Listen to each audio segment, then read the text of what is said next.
네, 안녕하세요 여러분, 반갑습니다. 송쌤이 14번째 시간으로 여러분들 앞에 섰습니다. 14번째 시간의 제목을 보시면 불교 사상의 전개 과정에서 등장하는 소승불교와 대승불교, 그리고 교종과 선종에 대한 얘기인데요. 지난 시간에 우리가 공부했던 것들을 바탕으로 전개 과정을 이해해야 되기 때문에 지난 시간의 핵심 키워드는 불교 사상, 바로 원시불교, 근본불교라고 표현했었죠. 이해하셔야 됩니다. 자, 누가 등장했었죠? 고타마 시타르타, 석가모니라고 합니다. 자, 35세 때 깨달음을 얻고 불타라는 칭호를 얻게 됐는데요. 그 깨달음이라는 게 바로 인연생기였다. 프라티티아 사무트바타. 이 인연생기라는 소중한 인연에 대해서 여러분들이 이해하시면 나오는 키워드들이 있어요. 예를 들면 고정된 실체 없다, 불변하는 실체 없다, 독립적 실체 없다. 요 세 가지를 기억하면 오늘 수업이 술술술 이해가 됩니다. 예? 그래서 오늘 수업의 핵심이 뭐냐면 공사상이라는 거거든요. 그래서 이 공사상을 여러분들이 이해하려면 지난 시간의 연장선에서 함께 가지고 가줘야 되겠다. 자, 그럼 곧바로 오늘 이것만은 꼭 제시하면서 출발해 보도록 하겠습니다. 자, 이번 시간 여러분들이 꼭 이해하셔야 될 키워드들이 등장하는데요. 바로 공사상이다라는 거예요. 이 공이다라는 것은 비웠다라는 거죠. 나 마음을 비웠어 이렇게 하는데요. 여러분들 진짜 마음을 비울 수 있을까요? 쉽지는 않죠. 아니, 세상에 가장 쉬운 게, 먹기 쉬운 게 마음입니다. 난 마음 먹었어. 나는 공부 열심히 할 거야. 윤리와 사상 송생과 달려가겠어. 근데 또 그게 세상에 가장 먹기는 쉬운데 마음대로 안 되는 게 마음이죠. 그 마음을 비운다는 거는 쉽게 될까요? 그래서 공이다라는 게 뭘 메시지를 전달하는 건지 잘 이해를 하셔야 되는데요. 그 공도 역시 출발선은 인연생기에서 나오는 거예요. 그죠? 그래서 요거를 잘 이해해 주시고 중도사상, 그 다음에 아랫부분에 제가 말씀드린 것처럼 소승불교, 대승불교, 교종과 선종을 조금 대결 구도로 해서 랩 배틀 하듯이 이렇게 개념들을 정리해 보도록 하겠습니다. 자, 지난 시간에 제가 인연생기 얘기를 했었는데요. 여러분들 소중한 만남, 저도 아주 소중하게 생각하고 있습니다. 그래서 벌써 이제 저하고 소중한 애제자 관계를 맺은 수강 후기 써준 학생들이 막 많이 있는데요. 소영이, 개정이, 예진이, 은수, 자경이 너무 반갑습니다. 자경이는 고3 학생으로서 수능 준비를 저와 함께 시작했다라고 하는데요. 수능 시험 그 끝나는 시험장에서 딱 시험 문제 풀고 윤리와 사상 나 만점 같아 라는 느낌이 들을 그 순간까지 제가 함께 해드릴 테니까 꼭 저와 함께 달려가 주시고요. 그 다음에 예진이하고 개정이는 너무 지루하지 않고 수업이 너무 재밌어요. 제가 제일 듣기 좋은 얘기죠. 제가 항상 내세우는 게 에듀테인먼트거든요. 에듀케이션에 그쳐서는 안 되고 엔터테인먼트 기질이 있어야 된다는 건데, 제가 사실 여기에서 조금 얌전하게 수업을 하는 거예요. 학교에서는 거의 날라다닙니다. 막 음악 틀고 영화 틀고 막 제가 막 뮤지컬 노래 부르고 막 그러는데, 지금 여러분들이 제가 그런 거를 그냥 뭐 연예인처럼 놀기 좋아가 해가지고 그러는가라고 생각하시면 안 되고, 정말 여러분들을 사랑해서 하고 있는 거예요. 왜냐? 개념을 조금 더 이해하기 쉽게 제가 그런 것들을 기법을 쓰는 거거든요. 오늘도 여러분들한테 여러 가지 자료를 갖고 왔는데요. 그 자료는 여러분들이 개념을 이해할 수 있도록 도와주는 자료예요. 저는 그걸 도구로 사용을 하고 있는 거고요. 오늘의 핵심 개념은 뭐라고요? 바로 공이라는 한자를 이해하시는 게 중요합니다. 앞으로도 수강 후기를 통해서 저와 많은 소통을 해주시고요. 우리 1년이 딱 끝나고 나면 오프라인 행사를 한번 해보자고요. 직접 만나가지고. 자, 그러면 지난 시간에 우리가 배웠던 것들 쭉 떠올려 봐야 될 것 같아요. 보시면요. 연기설 공부했죠. 연기설의 결론은 인과관계, 연계성, 상호의존성, 자타불이, 자비심. 이게 왜 중요하냐? 지난 시간 공부 열심히 하셨어요? 네, 그럼 보시면 이게 뭘 강조하는 거냐면 나와 너는 둘이 아니고 우리는 모두 연결되어 있다라는 것은, 쉽게 얘기하면 나와 너가 분리돼 버리면 나오는 게 뭐예요? 내 것이 나오죠. 혹시 여러분들이 올해 어떤 목표를 세우셨나요? 저는요, 저의 목표는 2015년 아무도 미워하지 않는 한 해를 살아봐야지. 근데 미움이 어디에서 나올까? 인간에게 가장 미움이 많이 나오는 건 질투에서 나오는 것 같아요. 근데 그 질투는 어디에서 나올까? 내가 못 가진 걸 누가 가진 것 같으니까 아니겠어요? 친구들 많이 질투하시나요? 그러면 그 질투가 내가 가지지 않은 걸 남이 가졌다라는 건데, 그럼 내 것이 있고 네 것이 있는 거잖아요. 여기서부터가 문제라는 거예요. 그러니까 공사상은 결국 그거를 버려라라는 거예요. 내 것 애초에 없었다. 우리는 나와 너가 떨어진 게 아니고 하나니까 내 것이 있는 게 아니야, 이 얘기예요. 요거를 잘 느낌적으로 가져가시면 됩니다. 그 다음에 마지막에 요거 제가 지난 시간 말미에 간단하게 말씀을 드렸었는데요. 잘 보세요. 삼법인설이라는 건 뭐냐면 세 가지의 엑기스 개념을 석가모니가 설명을 해준 거예요. 이것은 삼법인설은 잠깐 제가 옆에다 좀 써가면서 얘기해보면, 삼법인설은 핵심이 뭐냐면, 자, 요것과 여러분들이 같이 이해를 하시면 되는데요. 삼법인설은 핵심이 뭐냐면 인연생기라고 하는 연기설과 사성제 이 두 가지를 결합해서 세 가지의 개념을 만든 거예요. 뭐 거기에다 하나를 더 붙여서 뭐 사법인설 이렇게 표현하기도 하는데, 첫 번째 삼법인설은 재행무상입니다. 이 뜻이 뭐냐면 이 세상의 모든 것은 무상이 뭐예요? 무상. 요거 시험에 잘 나오죠. 없을 무자에 항상 상자예요. 이게 뭐냐? 항상 있는 거는 없다. 즉 고정 불변한 건 없다. 선생님이 지난 시간처럼 이러고 딱 1초간 멈췄다. 그러면은 뭐 이게 버퍼링이 막 일어나고 있는 게 아니고 멈춰져 있으니까 안 변하는 거 아니냐? 아니죠. 시간적으로 저는 점점 나이를 먹고 있고요. 1초 1초 모든 건 변한다라는 거예요. 근데 이 재행무상이다라는 것을 인간에게 적용을 하면, 그렇기 때문에 재법무화라는 게 나오죠. 재법무화는 뭐예요? 그 안에 있는 나 또한 변한다라는 거. 여러분들도 변하죠? 우리는 모두 변한다라는 거. 변하지 않고 고정되어 있는 건 없다라는 거. 그런데 고정되어 있고 내 것이 있다라고 생각하면서 집착하기 때문에 이 세상의 모든 것이 일체 어디에 빠져 있다? 고통 속에 빠져 있다. 이 고통입니다. 근데 제가 이거를 왜 수업 시작하면서 강조했냐면요. 잘 보세요. 이 세상의 모든 것은 변하죠. 이 세상에 나도 변하는 겁니다. 고정되어 있는 나는 없어요. 이 무라는 게 뭐예요? 결국 너의 고정관념에 있는 있다라는 걸 깨버려라는 거잖아요. 이게 뭐랑 통하는 거겠어요? 바로 오늘의 핵심인 공과 통합니다. 요거를 느낌을 잘 갖고 가시면 돼요. 그래서 이 세상의 모든 것은 변하니까 거기에서 집착하지 말고 그 집착하는 마음을 지워버리세요. 요게 핵심인 거예요. 자, 그러면 오늘 이제 첫 번째 개념으로 등장하는 건 제가 준비해 봤습니다. 사진을 한번 같이 보실까요? 바로 두 가지의 사진이 비교되어 있습니다. 첫 번째 사진에는 제가 제목을 한번 달아봤는데요. 산 풍경 그리고 산사. 도시 그리고 불심.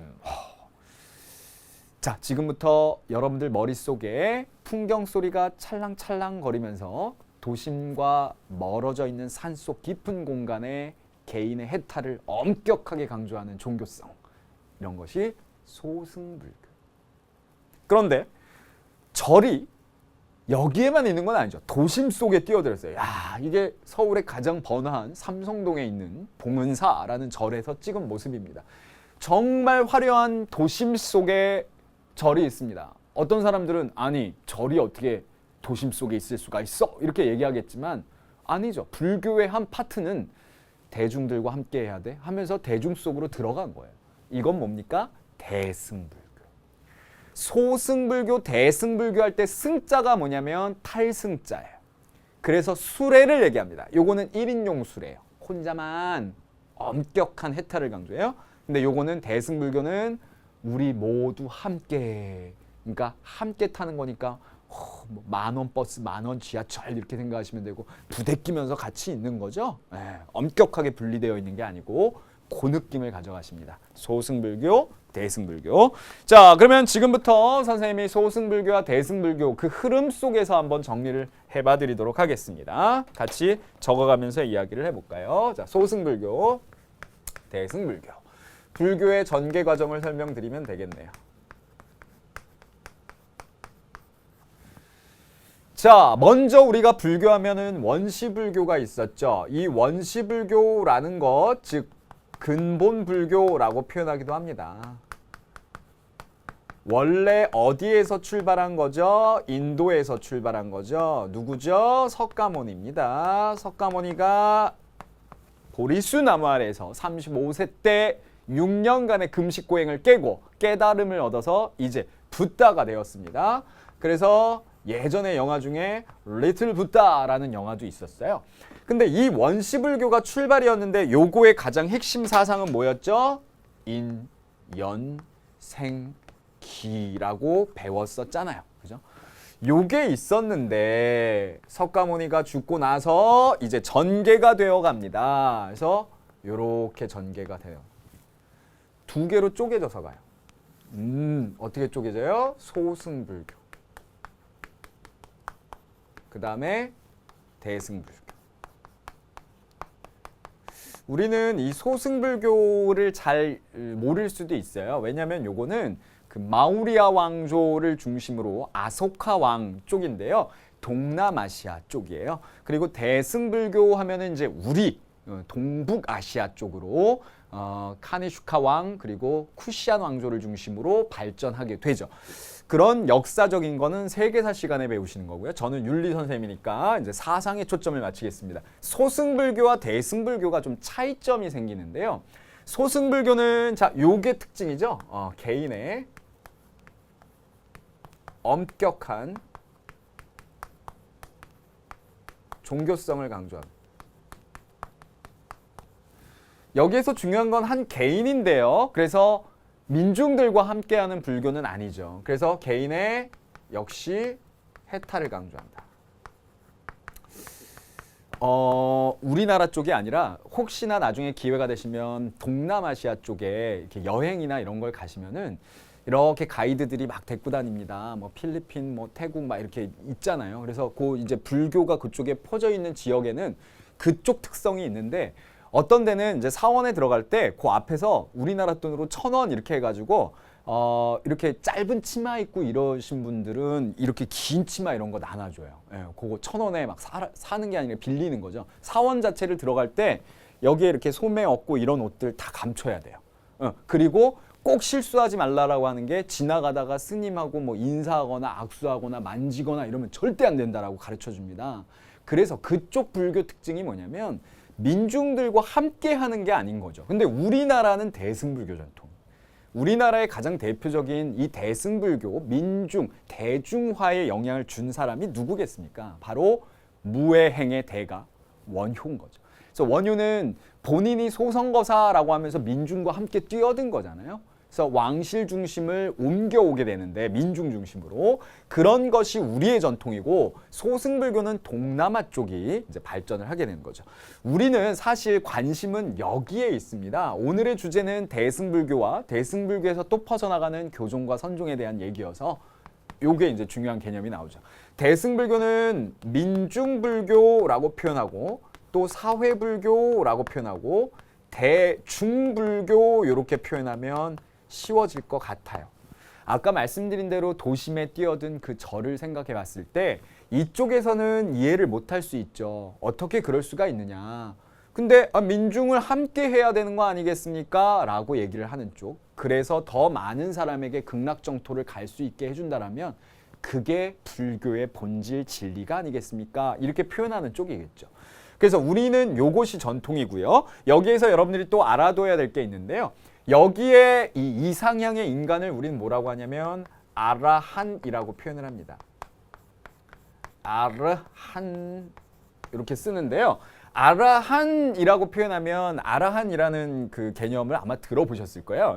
제가 또 이제 열심히 갖고 왔는데 아라한 하면은 이 아라한 장풍 대작전이라고 제가 영화를 지금 보여드리겠습니다. 요거 설명하기 전에 자 지금 영화가 나왔는데 옆에 이 아라한 장풍 대작전이라는 영화를 잘 보시면 이 주인공들이 자신들의 도술이나 이런 걸 부리는 거를 보여주는 게 아니고 사람들에게 감추고 살다가 나중에 이제 보여주게 됩니다. 근데 여기에 지금 요 살짝 나와 있는 아라한이라고 한자로 돼 있잖아요. 그게 원래 산스크리트어 아라한 그거를 이렇게 번역을 한 거예요.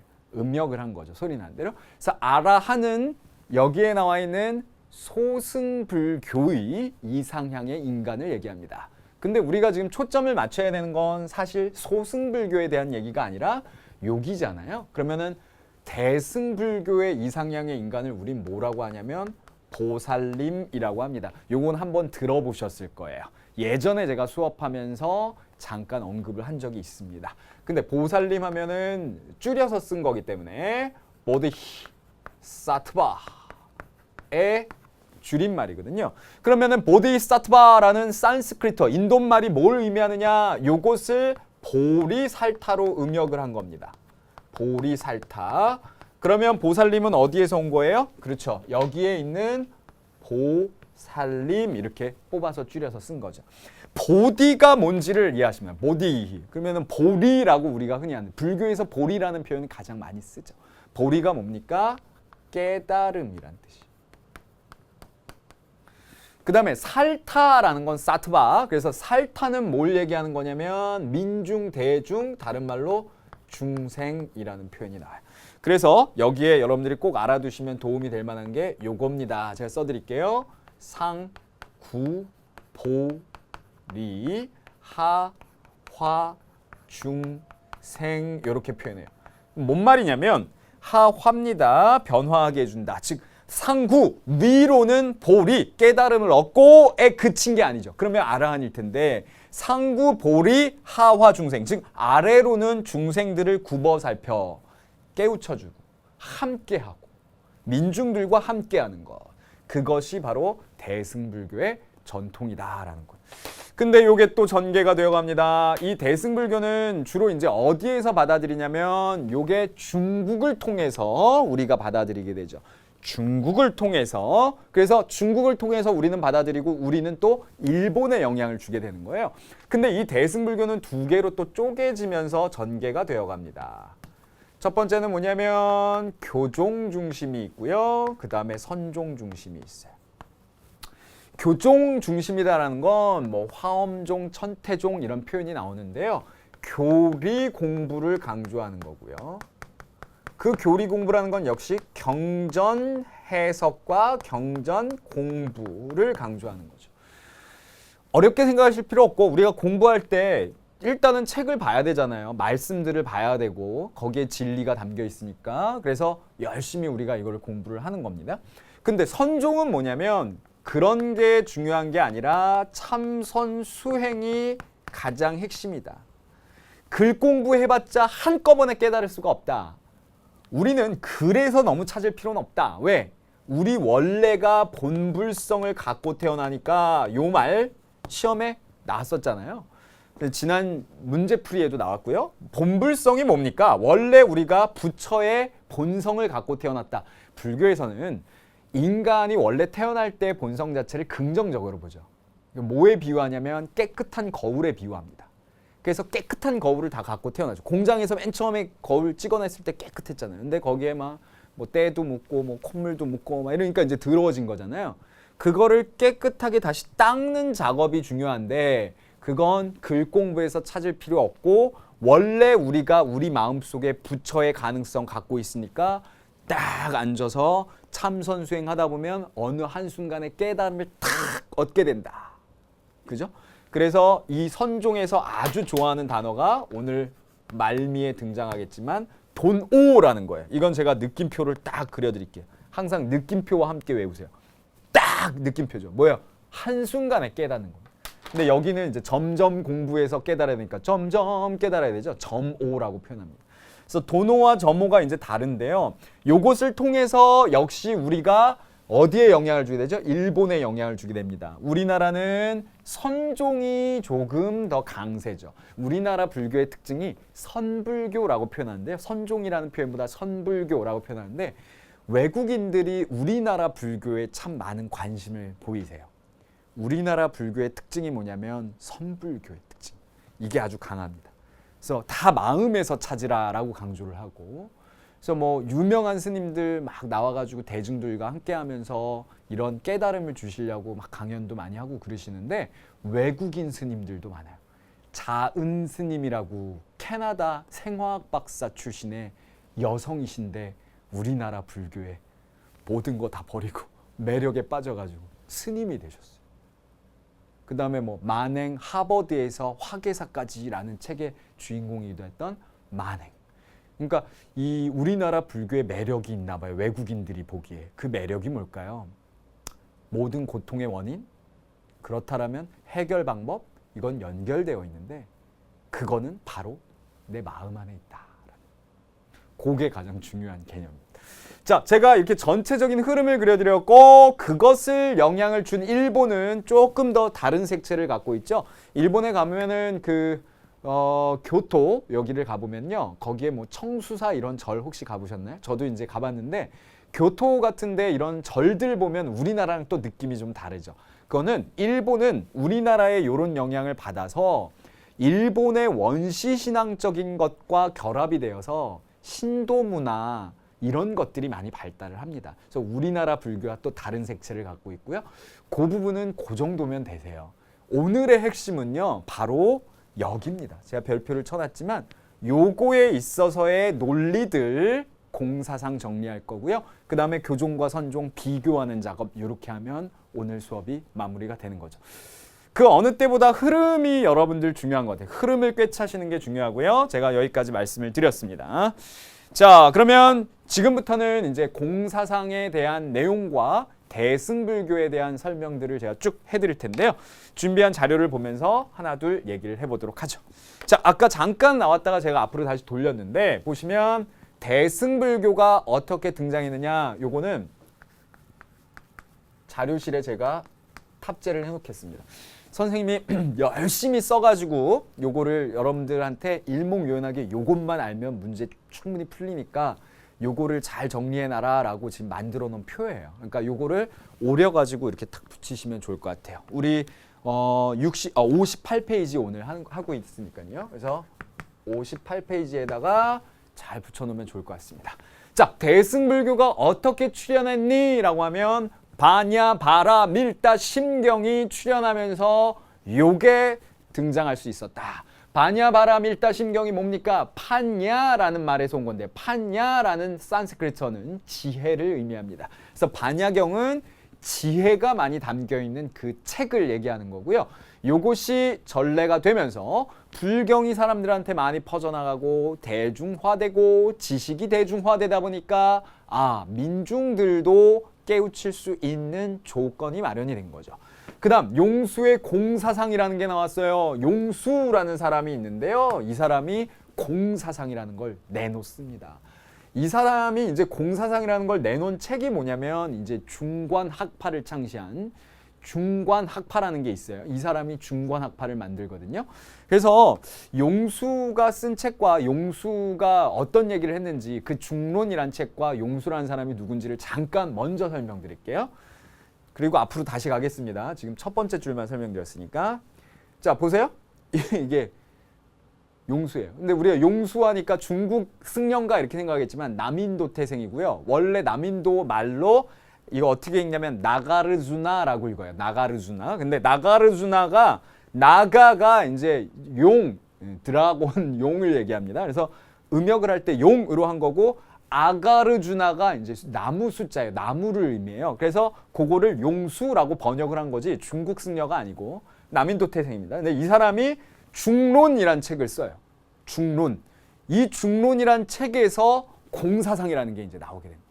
물론 아까 말씀드린 바냐, 바라, 밀다, 심경에도 공즉 시색, 색즉 시공 이런 표현이 나오지만 그 공에 대해서 아주 자세하게 다룬 책이어서요. 다시 앞으로 돌아가면 그것이 바로 공사상이라는 게 등장하면서 대승불교가 퍼져나가게 된다. 즉 민중을 구제할 수 있는 공사상이라는 게 중요하다. 그 다음 중도사상은 역시 한쪽으로 치우치지 말아라 라는 걸 얘기하고요. 아까 얘기했던 중관학파를 주창했고요. 그 다음에 중론이라는 저수를 쓰게 됩니다. 여기에서 공사상을 핵심으로 다루게 되었고요. 이 중관학파는 오늘 이 시간엔 중요하지 않아요. 근데 다음 시간에 이 중관학파와 요가행을 강조하는 유식학파, 이 두 학파를 합치려는 분이 나와요. 우리나라의 유명한 승려죠. 바로 원효대사 얘기를 하면서 일심 이문 사상 요거를 얘기할 때 잠깐 나올 겁니다. 근데 지금은 중요하지 않으니까 중관 학파는 역시 공을 강조하는 사상가들의 학파, 그리고 그것은 중론이란 책에 잘 담겨 있다. 여기까지. 그럼 공사상은 뭐냐? 자아의 아집으로부터 벗어나 너와 나를 하나로 여기는 지혜를 얻기 위한 것. 그러면 핵심은 너와 나는 하나다라는 거예요. 근데 출발은 자아의 아집이 있다라는 거죠. 그것이 공사상이래요. 잘 안 와닿죠. 그래서 제가 필기를 통해서 설명드리겠습니다. 자, 옆에 잠깐 옮겨서. 자, 공사상의 핵심이 뭐냐? 공사상 설명을 드려볼까요? 요거까지 깔끔하게 지우고 화면 속에 깔끔하게 나오는 게 좋죠? 네, 요거도 있네요. 네, 지웠습니다. 자, 그러면은 용수의 공사상의 핵심이 뭐냐? 지금 공사상이라는 게 출발이 뭐라고 그랬냐면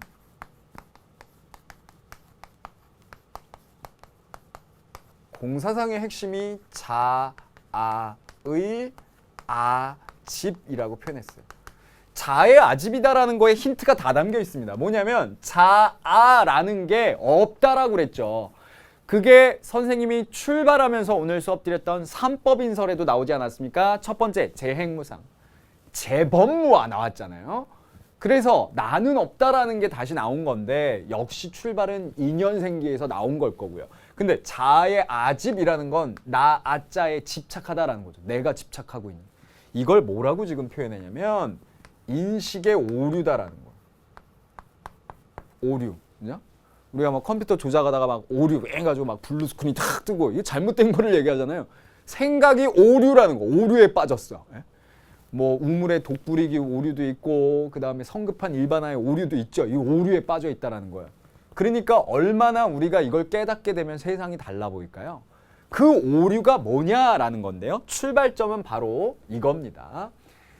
나라는 게 존재하게 되면 결국 나와 나라는 실체가 존재한다라고 하게 되면 나와 너의 구분이 만들어지고요. 나와 너의 구분이 만들어지면 결국 나의 것이 만들어지고요. 나의 것이 만들어지면 집착이 만들어지고요. 집착의 결론은 뭐예요? 우리가 사성제에서 배웠지만 결론은 뭐예요? 고통이잖아요. 이거 되세요? 지금 제가 길게 썼습니다. 잘 보시면 고통이 우리 현재의 모습이에요. 부처님의 눈에는 우리 중생들은 다 고통스럽게 살고 있는 거예요. 저도 지금 고통 속에 살고 있는 거죠. 대표적인 고통이 뭐예요? 생로병사의 고통, 그죠? 사람은 다 고통이라고 그랬어요. 근데 그 고통에서 헤어나려면 인식의 오류를 깨달아야 되는데 출발이 어떻게 됐냐면 나라는 실체가 있다라고 해버리면 나와 너의 구분이 생기는 거고. 왜? 나라는 게 있으면 나와 너가 나뉘어지잖아요. 그죠? 그러면은 나의 것이 생기죠. 그럼 나의 것이 생기면 집착이 만들어지는 건 더 가져야 돼. 그러면은 고통이라는 거. 그러면은 우리가 고통에서 헤어나기 위해서 반대말을 제가 역으로 써볼까요? 고통에서 헤어나는 건 뭐예요? 해탈과 열반하게 되는 거죠. 고통이 사라져 가버린 거예요. 그러면 해탈과 열반이 되려면 어떻게 돼야 돼요? 무집착하게 돼요. 무집착해야 해탈과 열반에 가는 거예요. 그 다음에 무집착 되려면 어떻게 돼요? 결국엔 화살표를 반대로 넣어볼까요? 무집착이다라는 건 어디에서 차관이 돼야 돼요? 나의 것이 없다니까 무소유. 법정 스님이 떠오르죠? 무소유입니다. 나의 것이 없으니까 자꾸 내 것을 더 많이 가지려고 하면은 안 되는 건 거죠. 그러면 무소유는 어디에서 나요? 나와 너의 구분이 없다라는 것부터 출발하는 거죠. 그러면 나와 너의 구분이 없다라는 건 결국 뭐죠? 나라는 실체는 존재하지 않는 건 거죠.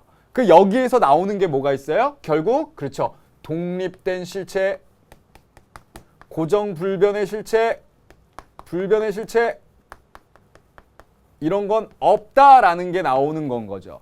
그러면 결국 나와 너라는 구분이 없고 나라는 실체도 없으니까 어떻게 된 거예요? 내가 없다. 그게 공인 건 거예요. 근데 이 공은 아까 결론대로 뭐라고 그랬어요? 나와 너가 하나다라는 거잖아요. 그럼 나와 너가 하나다라는 논리가 어떻게 나온 거예요? 바로 여기에서 나온 거예요. 그래서 여러분들이 제가 이렇게 소개를 이렇게 해드리면 제가 막 이렇게 개발을 해가지고 설명을 드린 건데 이렇게 하면은 그렇구나 나는 없구나 라고 해요. 근데 이제 1초 딱 지나면 선생님 저는 뭐예요? 몸뚱아리는 뭐예요? 이게 말이 돼요? 어렵죠. 불교를 여러분들이 다 이걸 깨닫는 게 쉽겠습니까? 우리가 열심히 그 스님들도 그렇게 수행 많이 하시고 글 공부 많이 하셔도 그렇게 깨달음 얻기가 어렵다고 하는데 저한테 이거 수업 받았다고 제가 이렇게 불교에 능통한 것도 아니고 고작 송샘 정도가 설명해 준 거 가지고 여러분들이 깨달음을 팍 얻으면 그게 말이 될까요? 그게 아니라 여러분들이 요것만 아시면 돼요. 결국 지나친 집착에서 난 고통이 생기는구나. 너무 많은 것들을 가지려고 하다 보니까 나에겐 고통이 만들어진 거구나. 조금씩 허허 하면서 이렇게 놔줘도 되는구나. 이렇게 사람이 너무 쪼잔한 사람 있잖아요. 다 내가 이겨야 되고 모든 걸 다 가져야 되고 모든 걸 다 1등급을 받으면 좋겠지만 다 해야 되고 이렇게 생각하는 사람이 행복할 것 같지만 고통이 많다는 거예요. 불안하고 늘 그거를 얘기해 주는 게 공사상입니다. 그러면 다시 한 줄짜리 문장으로 다시 가볼게요. 공사상 하고 나왔는데요. 자아의 아집으로부터 벗어나. 아집이 뭐예요? 인식의 오류죠. 잘못된 거. 너와 나를 하나로 여기는 지혜를 얻는 거. 그러니까 우리가 공사상만 잘 깨달으면 나와 너는 다르지 않구나 하나구나 라는 걸 깨우치고 그러면 마음속에 꽉 차 있는 것들을 비워야 더 좋은 것들을 채울 수 있고 이렇게 되는 건 거죠. 자, 근데 바라밀이란 개념이 하나가 나오네요. 바라밀 보세요. 도피안으로 들어가는 이 도피안은 피안이라고 하잖아요. 이 차안의 반대죠. 그러니까 피안이라는 건 우리가 쉽게 얘기하는 극락정토를 천국을 생각하시면 되는데 그렇게 들어가는 것 자체를 바라밀이라고 표현하기도 하고요. 이건 파라미타에서 온 건데 바라밀 자체가 극락정토를 얘기한다. 정리하시고요. 또한 중의적 의미가 있는데요. 바라밀을 실천하면 극락정토로 갈 수 있다라는 방법론이기도 합니다. 그래서 쉽게 얘기하면 이제 서구적 크리스트교의 관점으로 보면 천국이라고 하는데 육천국이라고 표현하면 그 천국으로 갈 수 있도록 건네주는 6개의 배 이렇게 생각을 하시면 돼요. 그걸 바라밀, 육바라밀 이렇게 합니다. 근데 육바라밀 요 개념이 나오는데요. 혹시 생각이 나실지 모르겠어요. 지난 시간에 무주상, 보시 이런 표현이 나왔었어요. 이게 뭐냐면 우리가 그러면 어떻게 해야 공을 깨달아서 바라밀로 갈 수 있을까요? 천국으로 갈 수 있을까요?에 대해서 6개를 실천해. 보시바라밀 하면은 우리가 내가 주었다는 것마저도 잊어버리는 거. 그래서 예전에 이제 수능 시험에 뭐가 지문으로 나왔었냐면 아낌없이 주는 나무. 그게 나오면서 상에 머무르지 않는 보시행을 실천했다. 그걸 보시바라밀 이렇게 표현합니다. 내가 주었다라는 걸 기대하면 내가 이렇게 줬지 기억하고 있으면 나도 그만큼 받아야지 기대하게 되고 그러면 진정한 극락정토로 갈 수 없다라는 얘기예요. 지게는 계율을 지키는 거고요. 인욕은 욕심을 잘 인내하는 것, 참는 것을 얘기하는 거죠. 정진은 계속해서 노력하는 것, 선정은 역시 마음을 고요하게 하는 겁니다. 반야바라밀은 반야가 아까 얘기한 반야경의 반야니까 지혜를 계속 쌓는 거죠. 저는 불교 신자는 아닌데 불교를 학문적으로 접근하면 너무 재밌어요. 불교가. 그래서 불교 방송 이런 거 잘 봐요. 너무 재밌어서 스님들이 얘기해 주시고 이런 깨달음을 많이 얻어요. 그래서 어느 날 절을 이렇게 가봤는데 절에 이렇게 보니까 달력에 7일이 있잖아요. 7일. 하루는 쉬는데 월요일부터 이렇게 실천하는 거예요. 그러니까 오늘은 보시, 친구에게 계속 베풀고 그 다음 계율을 지키고 인욕, 정진, 선정, 반야 이렇게 하면은 언젠가는 우리가 바라밀로 갈 수 있겠죠. 그 얘기가 이제 바라밀이란 개념에 나오게 되는 겁니다. 자, 그런데 학생들이 공부를 열심히 하다 보면 선생님한테 가끔 질문을 하시는데요. 그 질문이 뭐냐면 이 장자의 재물이라는 걸 공부를 하실 거예요. 이제 다다음 시간에. 근데 장자의 재물이란 표현과 지금 우리가 공부했던 공사상이라는 게 읽어보세요, 여러분들. 제가 시간 드릴 테니까 한번 읽어보세요. 자의 아지부르토 너와 나를 하나는 거야. 자의 정신세계로부터 나와 너의 대립을 해소하고 삽을 차별하려는. 뭐가 달라요? 그 학생들이 선생님 이거 나오면 1번 공, 2번 재물 이렇게 나오면 우리 어떻게 풀어요? 이거 너무 윤리 진짜 너무 어려워요. 외울 것도 많고. 그런 문제는 낼 수도 없고요. 왜 낼 수가 없을까요? 대승불교에서 핵심적으로 강조하고 있는 공과 장자가 얘기하는 재물, 나중에 배울 겁니다. 같기 때문에 그걸 뭐 이거는 누구냐 이거 어떻게 외워요? 제가 예전에 막 요령으로 자 봐봐 너와 나 너부터 나오면 불교고 나와 너 이러면 재물이야 막 이렇게 외우라고 그랬는데 낼 수도 없어요. 그런 문제는. 오히려 공통점을 물어보겠죠.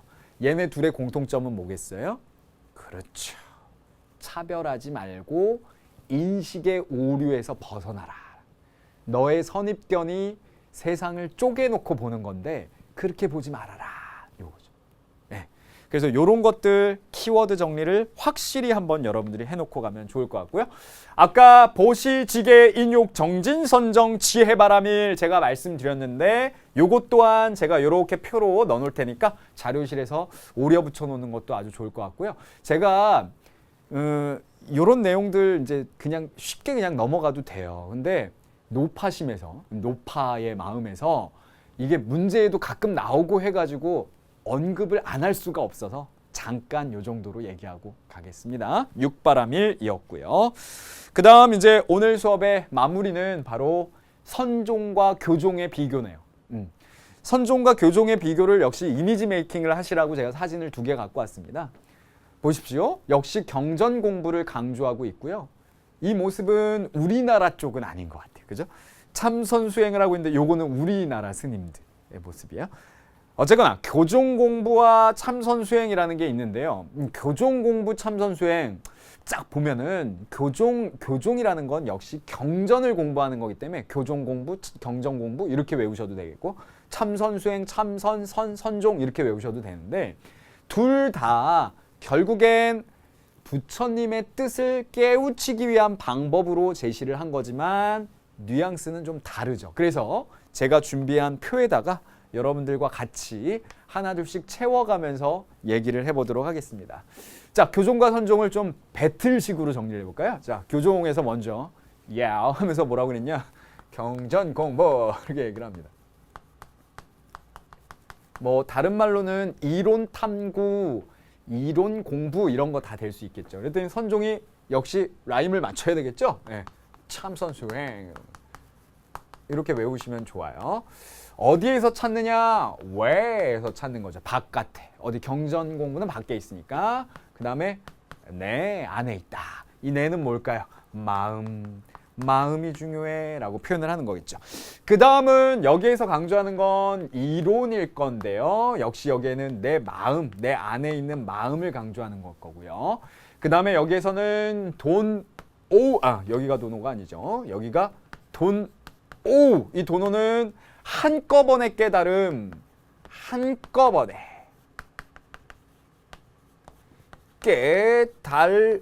깨달음이라고 써놓고 느낌표 꼭 잊지 마세요. 돈오는 한꺼번에 깨닫는 겁니다. 근데 돈오라는 말 뜻에는 우리가 함께 기억해야 될 게 바로 찰나라는 표현이에요. 우리가 찰나 이렇게 발음 나는 대로 하지만 찰나라는 불교 용어는 두 가지 의미를 갖습니다. 하나는 시간적으로 짧은 의미, 겁이라는 단어, 칼파라고 하는데 요거의 반대말이죠. 짧은 순간. 두 번째는 공간적 의미도 있어요. 쉽게 얘기하면 종이 한 장 차이라는 거죠. 무슨 말이냐? 부처와 우리 중생들은 종이 한 장 차이라는 거예요. 종이 한 장. 그러니까 열심히 글 공부 안 해도 이렇게 종이 한 장 차이니까 어느 한순간 선생님 얼굴이 안 보이다가 어느 한순간 이 종이가 샥 없어지면 이제 부처님이 되는 거랑 똑같은 거. 그러니까 요 짧은 순간이나 아주 짧은 공간을 얘기하니까 크게 차이가 없어서 계속 내 안을 들여다보면 어느 한순간 깨달음이 확 온다. 옛날에 막 유레카 이런 말들과 똑같은 거죠. 도노 뭐 이거. 근데 요거는 이제 점오입니다. 점점 깨달아가는 것을 얘기를 하는 거죠.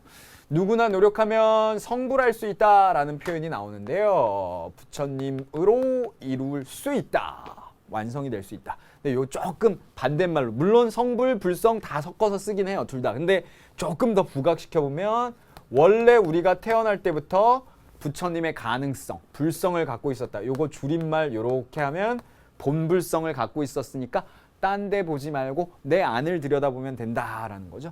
여기에는 화엄종이나 천태종으로 발전을 해갑니다. 근데 여기에는 유명한 사람이 한 사람 나오는데요. 바로 육조라는 표현을 듣는 아주 위대한 여섯 번째 이 선종의 대가라고 표현도 듣는 해능입니다. 해능을 통해서 우리나라가 이제 받아들이게 되죠. 원래 이 도노나 마음 안의 참선 수행을 강조하는 대표적인 불교 스님이 누가 있었을까요? 여러분들이 아마 요걸 보시면 이해가 될 것 같은데요. 요게 제목이 뭐예요? 달마도. 김명국이 그렸던 장승업 시대에 아주 유명했던 그 조선 명탐정이란 영화 1편 각시투구꽃의 비밀에 보면 김명국 그림, 그 당나귀 타고 있는 그 미완성 그림 막 가지고 막 얘기가 나오잖아요. 유명했던 화가예요. 근데 이 화가가 달마도를 그렸죠. 근데 이 달마도가 바로 선종의 시조격이 됩니다. 원래 시조는 석가모니의 10대 제자 중에 가장 유능했던 가섭이라는 제자, 연꽃 얘기 나오죠. 씩 웃었다. 가섭이라는 제자에 의해서 달마대사가 이어받게 되고, 달마대사가 해능에게 요원을, 해능을 통해서 우리나라가 이렇게 전개가 된 건 거예요. 우리가 받아들인 거죠. 근데 제가 퀴즈를 한번 내볼게요. 이 그림을 보면 특징으로 봤을 때 이 그림을 그리는 기법을 세 글자로 땡땡화라고 합니다. 무슨 화라고 그럴까요? 땡땡화. 땡땡화. 학생들이 제가 왜 수업을 하면서 이 그림을 보여드리는지 이해하면 대답할 수 있겠죠? 땡땡화. 무슨 화? 선종화라고 그래요. 그림의 특징이 어때요? 한꺼번에 확 그렸잖아요. 그죠? 물론 이렇게 코스염 이런 거야 좀 시간이 걸렸겠지만 시간 별로 안 들인 그림입니다. 깨달음이란 오랜 시간을 쌓아서 되는 게 아니고 한꺼번에 얻을 수 있다. 이 논리예요. 그리고 아까 이제 제가 말씀드렸던 선종은요. 여러 가지 키워드들이 좀 나옵니다. 그 키워드를 제가 보여드리고 이제 문제풀이로 한번 가보도록 할 건데요. 자, 선종의 키워드 제가 한번 딱 여러분들한테 보여드리고요. 여러분들 이것도 자료실에 제가 올려놓을 테니까 잘 다운로드 받아보시기 바랍니다. 불립문자 나와 있죠. 문자화로 할 수 없다. 마음이 전해지는 거죠. 교외 별전. 그냥 교외 별전은 뭐예요? 교리 외에 별도로 전해진다. 직진심, 마음을 직접 봐라. 그 다음에 견성성불, 너의 원래 부처님의 본성을 봐라라는 거죠. 이심, 전심 뭡니까? 너와 나의 마음이 통했다. 이게 선종의 키워드예요. 다음 또 볼까요? 자, 연화미소라고 나와 있는데요. 이거는 집을 염자를 써서 염화미소라고 표현하기도 합니다. 이거 연꽃을 들고 나온 석가모니를 보면서 제자였던 가섭이 씩 웃었다. 왜 웃었는지는 몰라요. 그러나 마음이 통했겠죠. 불교의 가치가 담겨 있겠죠. 예, 그것을 보고 웃었다라는 건데 마음이 전해졌다라는 거고요. 도노와 관심까지 이런 표현들이 선종의 표현이고요. 이런 것들을 여러분들이 잘 정리해 놓으면 충분히 문제 푸는데 도움이 될 겁니다. 자료실에서 잘 다운로드 받으시고 아니면 지금 하단 CG로 나왔던 요거를 필기를 딱 해놓으셔도 좋겠고요. 그러면 문제 풀 수 있을 것 같아요. 요 정도 지식이면요. 자, 그러면 3번 문제 한번 풀어보도록 하죠. 66페이지인데요. 첫 번째 문제입니다. 보시죠. 착한 일을 하더라도 그 다음에 나왔네요. 오우, 내가 내 것을 누구에게 주었다라는 생각마저도 까먹는. 친구의 생일날 내가 10,000원짜리 맛있는 밥 샀었지. 기억하고 있는 거예요. 그럼 내 생일이 돌아와. 그러면 그 친구에게 기대를 하겠죠. 넌 적어도 10,000원 정도는 사줘야 될 거 아니야? 은근히 막 20,000원, 30,000원 기대합니다. 근데 친구가 까먹고 있어. 그러면 엄청난 집착에 의한 고통이 도래하죠. 그거를 버려라라는 게 뭐예요? 무주상 보시, 보시바라미를 얘기합니다. 진정한 선행이란 뭐다? 1번 보시의 정신이 반영된 행위이다. 그죠? 당연한 말이고요. 사회와 분리된 개인의 해탈을 강조하는 것, 이거는 소승불교의 전통이죠. 우리가 지금 얘기하고 있는 건 대승불교의 바라밀 중에 하나인 보시바라밀을 얘기했으니까요. 무아를 철저히 인식할 때, 그렇죠, 무아가 뭐였나요? 바로 공사상과 연결이 되죠. 대승불교의 가장 중요한 논리, 자타를 하나로 여기는 것, 그게 공사상의 결론이었죠. 이기심을 버리고 대중과 함께 나타날 때 대승불교입니다. 그래서 이 문제는 대승불교에 관련된 문제를 제가 모델로 하나를 딱 뽑아온 거고요. 이 문제에서 1번, 3번, 4번, 5번 정도는 여러분들이 잘 시험장에 갖고 가야 될 문장들인 것 같아요. 그 다음 문제 뭐 볼까요? 자, 9번 문제 제가 갖고 와봤는데요. 이것도 제가 필기해 드린 거 보면 충분히 푸실 수 있을 것 같아요. 소승불교, 그런데 중국으로 전래됐다가 교종과 선종, 그래서 우리나라로 받아들이고 우리나라는 일본에도 영향을 주고, 그럼 가는 들어가야 될 게 뭐가 있어요? 자, 대승불교죠. 역시 대승불교 1번. 수행을 통해 만물의 불변함을 자각한다. 수행을 통해 좋은데요. 만물이 불변해요. 다 변한다라고 그랬잖아요. 떠올라야 되는 거 재행무상. 선생님도 계속 변하고 있다라고 그랬죠. 여러분들도 변해요. 세상은 계속 변하잖아요. 다른 사람의 해탈을 위해 자비를 베푼다. 그러니까 다른 사람의 해탈을 위해서 자비를 베푸는 건 당연히 누구? 보디사트바. 그러면 보살님이니까 정답은 2번이겠죠. 3번. 세상이 공허하다는 허무주의를 지향한다. 요거 안 된다로 했잖아요. 공이다라는 게 허무주의 아니라고 그랬죠. 오히려 더 고단수로 노력하는 자세를 얘기하는 거죠. 어렵잖아요. 마음을 비우는 게 쉽겠어요? 선생님이 그랬죠. 가장 먹기 쉬운 게 마음인데 뜻대로 안 되는 것도 또 마음입니다. 나의 마음. 자, 4번. 사회와 분리된 엄격한 종교성을 추구한다 하면은 요거는 여기에 나와 있는 그 대승불교 개념이 아니고 소승불교 개념이겠죠. 중도를 통해 무명의 상태를 유지한다. 무명은 뭐라 그랬어요? 무식함을 얘기한다 그랬잖아요. 근데 그것을 유지하면 돼요? 무명은 무자가 들어간다 그래서 다 좋아하면 안 돼요. 무명은 우리가 고집멸도할 때 집착하고 있는 무식함을 얘기할 때 무명 이렇게 표현을 했었죠. 자, 오늘 선생님이 준비해왔던 것들 다 여러분들한테 풀어놨습니다. 그러면 마무리 작업 한번 해봐야 되겠죠? 자, 모든 것은 불변에 고정된 실체가 없다는 사상이에요. 자아나 사물에 대한 집착에서 벗어날 것을 강조해요. 공사상.